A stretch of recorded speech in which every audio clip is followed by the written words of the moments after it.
Hello, YouTube. So, if you remember from last time, we made this little navigation thing, and you can click on them and go to all the different pages. Today, what we're going to do is we're going to learn how to how to style objects using CSS, which is Cascading Style Sheets. So, let's just dive right into it. Okay.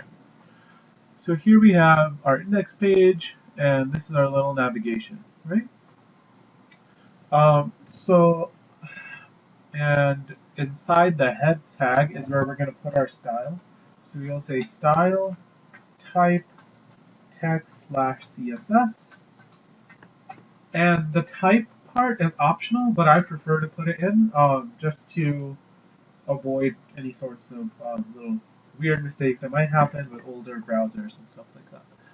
Okay, so what we want to do is we want to apply styles to these three links.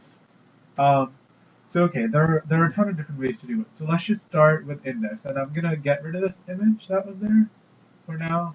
Um, I'll just comment it out. Oops. I'll get rid of it for now. Great. Save. Okay. So we have these three links. Right now oops. They all just look the same. It's just the three links. I mean, the only one that we're working with right now is the index. So this is how it looks. Minimize it. Okay. So now we would like these to appear as, let me try to draw it in pink. I kind of want them to maybe look a little bit like that. Great. I want a little rectangular shape, rounded corners maybe. Um, Maybe I want to fill it with a certain color and give an outline of a certain other color. Maybe I want a little shadow. So you can do all of this stuff just using CSS3. Uh, okay, so let's try to do that.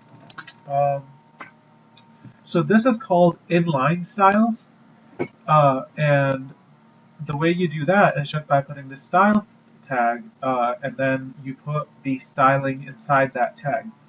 So I will do, so the first thing we want to happen is we want to display the link as a box of some sort, and the way to do that is using the display property.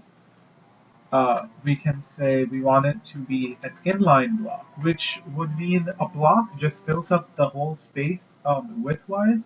An inline block stays um, small enough to just fit the text that's inside it, or whatever object is inside it.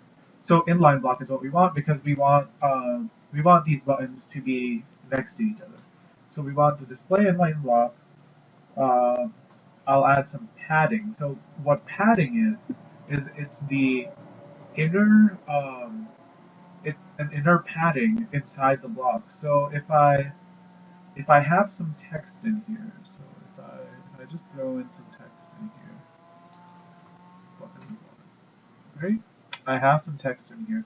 The spacing between each side and that text is what the padding would be. So it's the inside part. Okay, so I want the padding, and I'm just gonna put it at 5 pixels, make it nice and blocky. We want the width and the height to be defined too, right? So we can say width.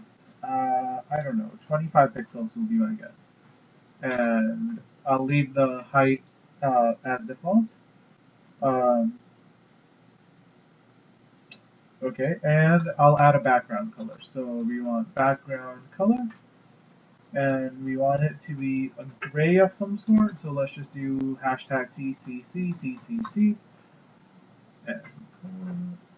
And pay attention to the syntax here. So we have these semicolons after each property to separate between each property. So, okay. Save the index file, and let's see what that does.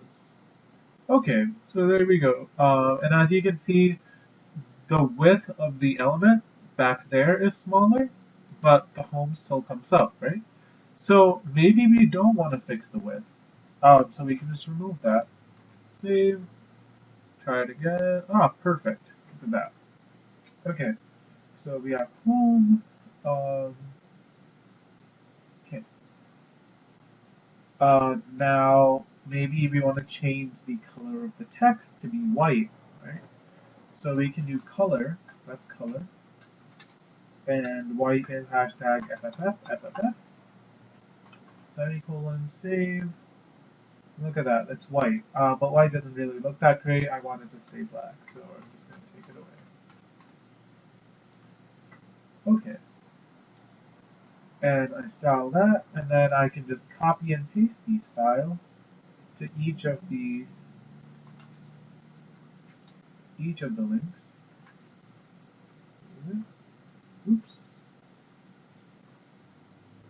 And here, it has the little place there. And now, so you might see that it has this weird space on the inside, right? It's like there's a little border around it, which is white, and then there's the background part. So that has to do with the padding. Um, because the padding is on the inside and the background color is also on the inside, it only applies past the padding. So the actual element, if we go on right click and then inspect element, we can see here that that's the element and it's being padded 5, and you can see the element here. So that's the part that is inside that gray area. It's being padded, and then that's the outside part. And yeah, so that's it for this tutorial, and we'll continue to learn some more things in the next one. Thank you for watching. Rate, comment, and subscribe. Thank you.